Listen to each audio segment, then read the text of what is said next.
A Simple Vista TV les da la bienvenida Rosario Aguilar Champo y estamos en un programa especial sobre lo que aconteció recientemente cuando rindió su informe el licenciado José Luis Armendáriz, el informe 2017. Creo que a todos los chihuahuenses como a los mexicanos preocupa lo que acontece en este tema de derechos humanos. Bueno, mira, destacamos que en cuanto al número de las quejas, prácticamente es un mismo porcentaje del año pasado. Hay una variable ahí de un 2%, quizás 3%, de aumento, es decir, no es un sobresalto en los números. Estamos hablando de 1258, pero creo que el aspecto más destacable es el hecho de que logramos que el 42% de todos los casos que nos fueron planteados, lograr resolverlos de manera conciliada y en sentido favorable al ciudadano o a la ciudadana. Esto es importante, es incluso muchas veces más importante que hasta las propias recomendaciones, porque te refleja la capacidad de restauración más inmediata de los derechos violados, ¿verdad? El hecho de que logras conciliar, logras resolver el conflicto, entonces te permite una restauración más inmediata, que muchas veces el procedimiento en un expediente de queja que termina en recomendación te puede consumir mucho más tiempo. Adicionalmente, comentarte que bueno, se emitieron 70 recomendaciones, que es un número semejante al del año 2016, y los textos íntegros para nuestro auditorio, quien desee ver las recomendaciones, están publicadas en nuestro portal cdhchihuahua.org.mx. ¿Son suficientes los recursos públicos que les otorgan para desempeñar estos? Bueno, siempre uno quisiera hacer más, ¿no? Sí, porque hay tanto por hacer en el tema de derechos humanos, en el tema de la cultura de los derechos humanos. Pero bueno, con el personal que tenemos nos permite una cobertura medianamente amplia, no la que quisiéramos, desde luego es un estado muy amplio, muy extenso, claro, con distancias enormes muchas veces de un municipio a otro. Sin embargo, creo que se ha logrado hacer con un esfuerzo importante una cobertura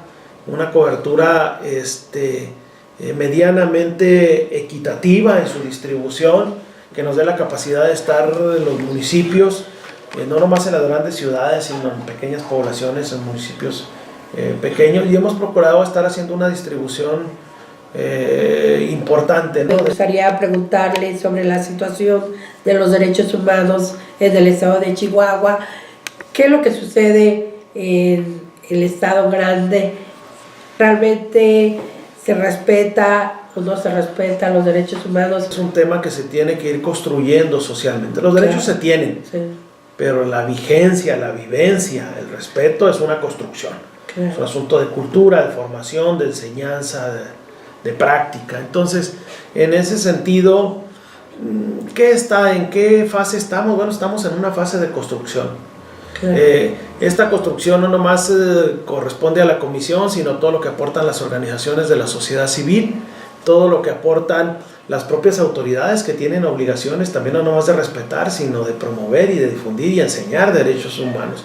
Y en este sentido es muy importante, lo señalábamos nosotros, que los presupuestos de egresos estén elaborados con perspectiva de derechos humanos. El gobierno actual, el Congreso actual, ¿le está dando la importancia debida o no a este tema? Se está manejando ya en el discurso, en eje transversal, pero creo que tenemos que avanzar todavía más, ¿no? Creo que el Congreso del Estado, en el 2019, al revisar los proyectos de presupuesto de egresos de los municipios, debe de insistirles, o cuando no esté, hacerles la observación respectiva de que tienen que venir los derechos humanos como un eje transversal, de que tienen que considerarse también los objetivos de desarrollo sostenible de la ONU en los presupuestos de egresos, para poder ir generando nuevas formas del gasto social con perspectiva de derechos humanos, con perspectiva de grupos en situación vulnerable, para poder avanzar más en estos temas. Vamos avanzando. El Coneval dice que Chihuahua en 2017 redujo la pobreza, pero también lo cierto es que hubo otras entidades que la redujeron más. Entonces, tenemos que avanzar más en estos procesos sociales, y creo que en este sentido, tanto en corrupción, en impunidad, en violencia, en desigualdad, en pobreza extrema, en discriminación, los derechos humanos tienen mucho que aportar. Pues ya tiene facultades de cierta autonomía la Comisión Estatal de Derechos Humanos, pero en ese caso, ¿cuáles operativamente serían algunas facultades o algún esquema de que no solo se quede en recomendaciones, sino que puedan actuar ya de otra forma? Bueno, la Ley General de Víctimas, en su artículo 65, inciso C, establece que basta una recomendación para que la persona se le tenga que tener acreditado el carácter y reconocido por las instituciones el carácter de víctima de violación a derechos humanos. Esto es muy importante, ¿por qué? Porque a través de la Comisión Nacional, la Comisión Ejecutiva de Atención a Víctimas Nacional y la Comisión Ejecutiva de Atención a Víctimas Estatal, le da acceso a los fondos para de alguna manera paliar la reparación del daño. Y no se tienen que esperar a obtener una sentencia para reclamar reparación del daño, sino una recomendación es suficiente.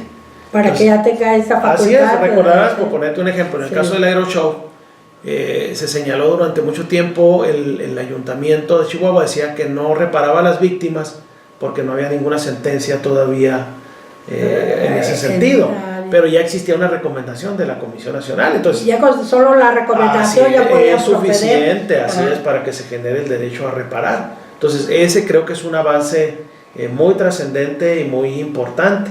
Y muy pocos conocemos. Así es, y muy pocas veces conocido. Luego otro aspecto es de que si no se cumple la recomendación, la comisión también tiene facultades para solicitarle al Congreso que haga comparecer al servidor público para que explique por qué no está cumpliendo la recomendación.